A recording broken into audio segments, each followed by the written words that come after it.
Welcome back, listeners, to Sandman Stories Presents. Today we have two stories from the Book of West African Folktales, recorded by W.H. Barker. These come from the Akan people in present-day Ghana.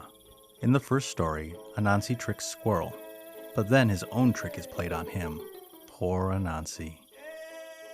And in the second story, Anansi tries to get away with not working, and it turns into him having to work a lot, and then he tricks poor Ant.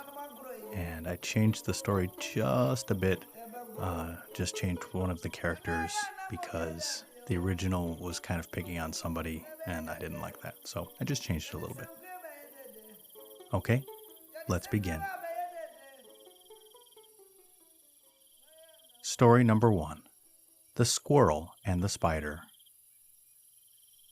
A hard-working squirrel had, after much labor, succeeded in cultivating a very fine farm. Being a skillful climber of trees, he had not troubled to make a roadway to his farm. He used to reach it by the trees. One day, when his harvests were very nearly ripe, it happened that Spider went out hunting in that neighborhood.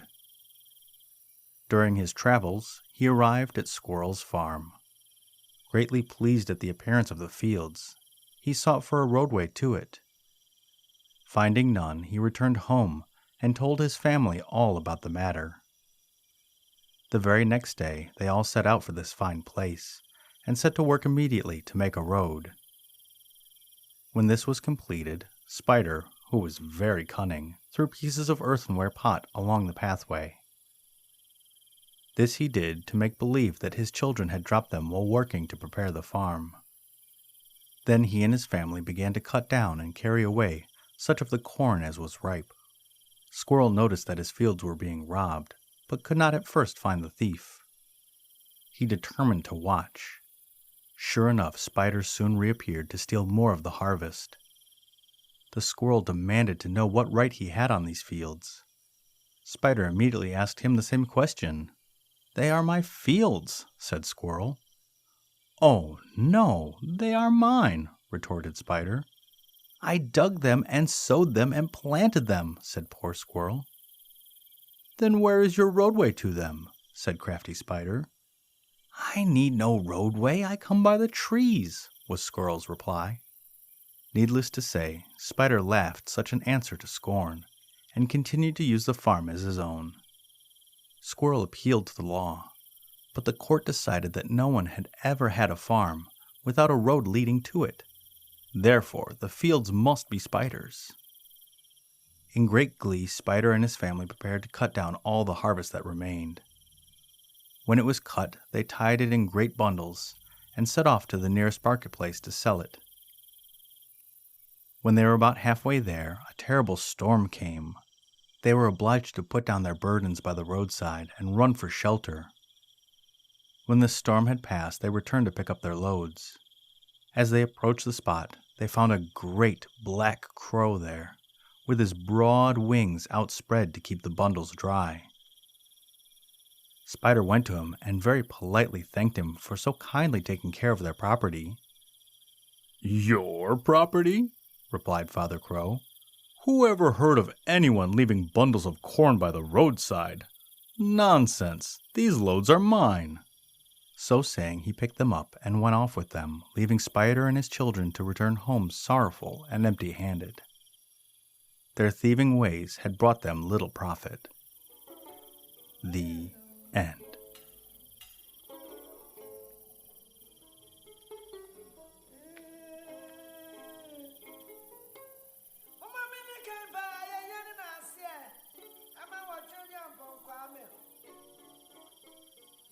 Okay, and story number 2. Why we see ants carrying bundles as big as themselves. Kweku Anansi and Kweku Tsin, his son, were both very clever farmers. Generally, they succeeded in getting fine harvests from each of their farms. One year, however, they were very unfortunate. They had sown their seeds as usual, but no rain had fallen for more than a month after, and it looked as if the seeds would be unable to sprout. Kwekutsin was walking sadly through his fields one day, looking at the bare, dry ground, and wondering what he and his family would do for food if they were unable to get any harvest. To his surprise, he saw a man seated by the roadside. The man with a lump on his shoulder asked the reason for his sadness, and Kwekutsin told him. The man promised to help him by bringing rain on the farm. He bade Kweku fetch 2 small sticks and tap him lightly on the lump while he sang, "Oh, water, go up, oh, water, go up, and let the rain fall, and let the rain fall."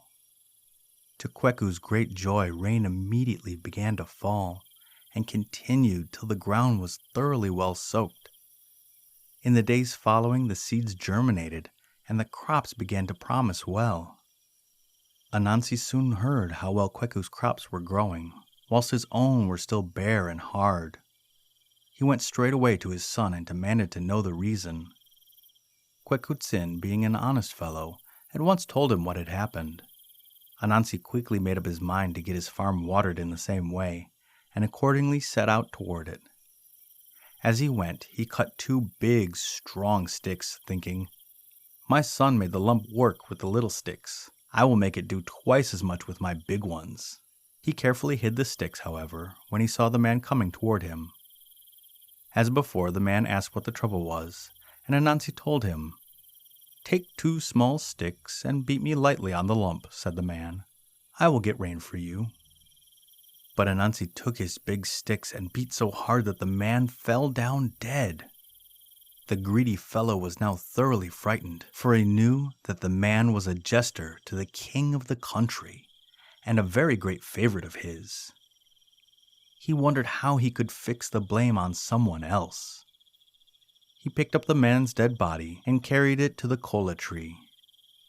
There he laid it on top of one of the top branches and sat down under the tree to watch. By and by, Kwekutsin came along to see if his father had succeeded in getting rain for his crops. "Did you not see the man, father?" he asked, as he saw the old man sitting alone. "Oh, yes," replied Anansi, "but he has climbed this tree to pick kola. I am now waiting for him." "I will go up and fetch him," said the young man, and immediately began to climb. As soon as his head touched the body of the latter, of course, fell to the ground. "Oh, what have you done, you wicked fellow?" cried his father. "You have killed the king's jester." "That is all right," quietly replied the son, who saw that this was one of Anansi's tricks. "The king is very angry with him, and had promised a bag of money to anyone who would kill him. I will now go and get the reward." "No, no, no," shouted Anansi.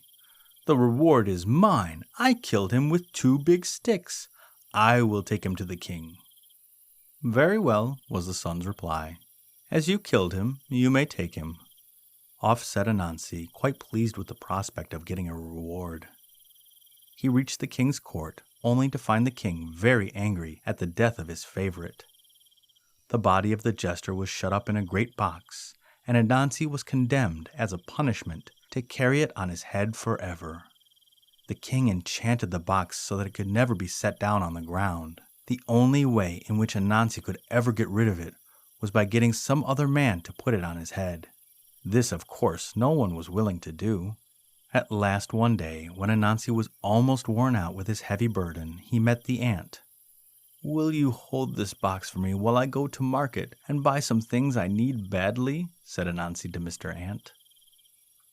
"I know your tricks, Anansi," replied Ant. "You want to be rid of it." "Oh, no, indeed, Mr. Ant," protested Anansi. "Indeed, I will come back for it, I promise." Mr. Ant, who was an honest fellow, and always kept his own promises, believed him. He took the box on his head, and Anansi hurried off. Needless to say, the sly fellow had not the least intention of keeping his word.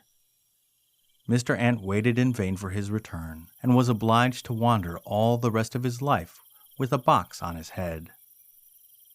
That is the reason we so often see ants carrying great bundles as they hurry along. The end. I love how Anansi is a trickster, but can also be tricked by his wise son Kwekutsin.